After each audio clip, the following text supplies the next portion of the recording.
Hi, and welcome to my sewing room. My name's Leah, and today I'm going to show you how to make this quick baby quilt. It's a perfect project to use up some of those fun novelty prints. And it sews together really fast. I'll be timing myself along the way so you can see how quick it actually takes to make. So let's jump right in. The first thing you need to do is collect your fabrics. This quilt is made up of 4 prints, 1 novelty print, and 3 coordinating fabrics to go with it.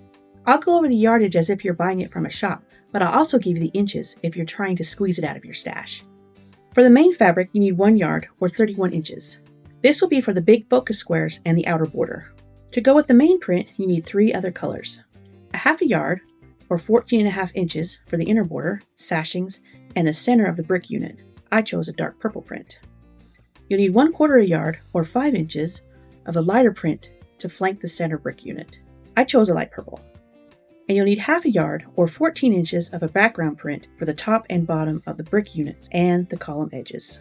You'll also need 1.5 yards of backing fabric and 1/3 of a yard for your binding. I'm not going to add up the time it took me to pull my fabrics, because that timing varies from person to person. You could be that kind of person who just pulls your fabrics out super fast, you know exactly what you want. Or you could be like me and it takes a while and you mull it over and you switch things out and it can take a while. So I didn't time that one. I'll be starting the timer once I start cutting my first print. Since I've made this pattern before, I don't need to take the time to cut a little, sew a little, just to test it out and make sure everything's sewing up right. I can go ahead and cut everything out at once, and that will help speed things up. So that's one thing to remember. If this is your first time making this, it won't go as fast as what I'm doing today. The first time you make any project, it's always slower because you need to take the time to read and understand the instructions. But once you make it again, you already know what's going on, so things can come together a little bit quicker.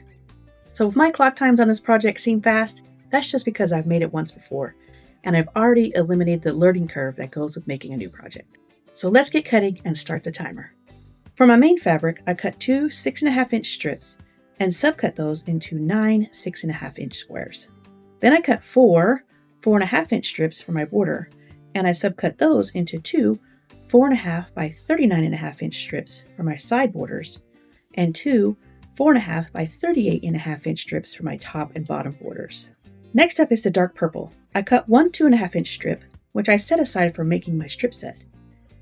And then I cut 6 2-inch strips for my inner border and sashing. And I subcut those into 4 2 by 36.5-inch strips and 2 2 by 30.5-inch strips. After that, it was on to the light purple. This was super quick as I only needed to cut 2 2.5-inch strips. I set those next to my dark purple 2.5-inch strip, as those 3 strips will make my strip set for my brick units. Finally, I cut the yellow. I cut 4 2-inch strips, and I subcut those into 24 2 by 6.5-inch rectangles. Then I cut 6 1.5-inch strips, which I subcut into 6 1.5 by 36.5-inch strips. The total time to cut everything out was 23 minutes. Now it's on to sewing. The only block that I really have to make is my brick units, and I only need 12 of those. To make that go faster, I'm going to sew a strip set and subcut my 12 units from that. So I sewed a light purple 2.5-inch strip to both long sides of my dark purple 2.5-inch strip. I pressed the purple prints out and took it to the cutting board. These units are not going to line up with any other points or seams, so I don't have to worry about which way I press my seams in order for things to nest up or to get perfect points. And that's another thing that's going to make this project go quick, is the simplicity of the piecing. At the cutting table, I cleaned up the edge of the strip set using my small ruler, and then I cut out my 12 2.5 by 6-inch rectangle strips. At first I wasn't sure what to call these units, but they kind of remind me of holes on bricks when you look down on them, so that's why they're called brick units. From there, it was back to the sewing machine to add a yellow 2.5-inch by 6-inch rectangle to the top and bottom of each brick piece. I gave each unit a good press, and I had all 12 blocks complete. My total time to sew up 12 brick units? 13 minutes. This quilt is sewn together in vertical rows or columns with a little bit of sashing in between.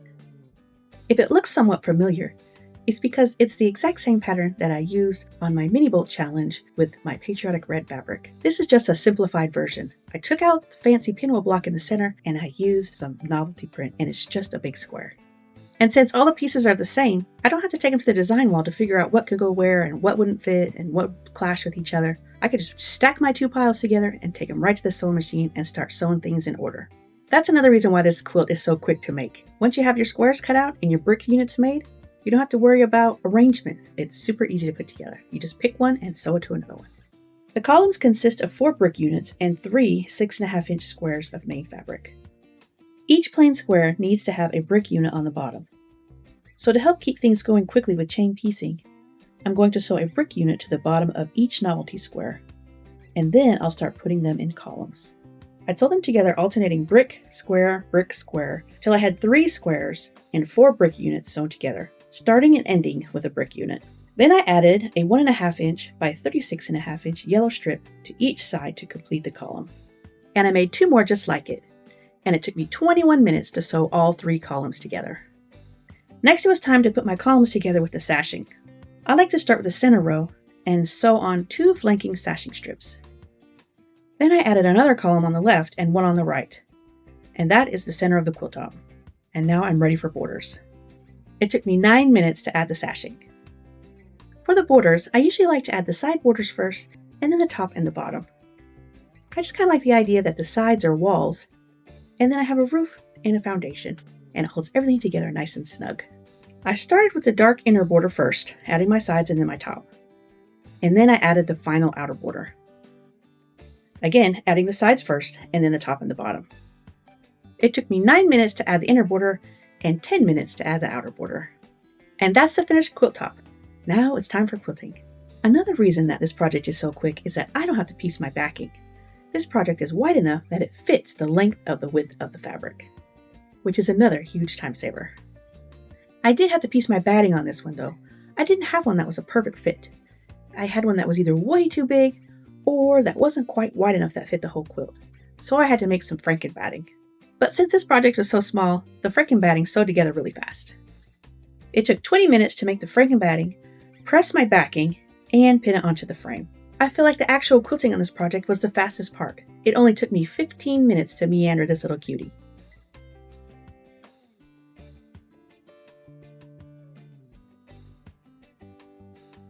Once I got it off the frame, it was time for binding. It took me 29 minutes to cut, prep, sew, and attach the binding.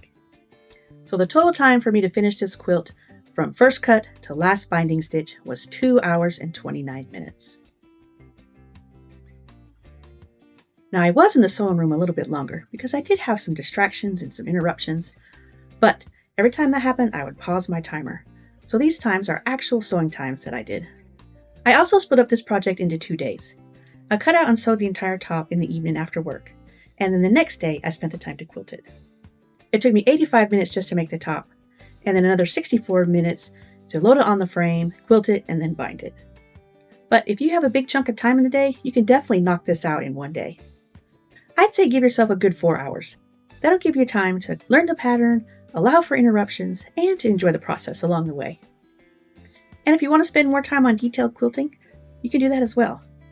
But since I like to give these out for babies, and I know they're going to get washed and used a lot, I'll just do a quick meander, get them all quilted together, and then send them on their way. You can also take the time to play around with different fabrics. I always like to play around with different colorings. And when quilts are fast to make like this one, it's easy to whip up a few more in different fabrics. And I did just that. Let me show you 3 more that I put together. For this one, I picked out one of my baby novelty prints. I wanted it to be a little bit more boy themed, so I used the blue and the green for my sashings and my brick units. This next one I wanted to be all girly, so pink and purple for this one. And for the Pokémon lovers in my life, I went with this fun Pokémon print. Now when I was trying to decide on coordinating fabrics for this one, I started pulling things from my stash that had dots or lines or shadings in it, but they didn't look right. And the more I stared at it, this main fabric, it's all solid. The characters don't have any shading in them, they're just a solid color. So I went to my solid bin and I pulled out some solids, and they were a win. I didn't have enough of this blue solid, so I decided to add this teal, and it goes great with Bulbasaur here.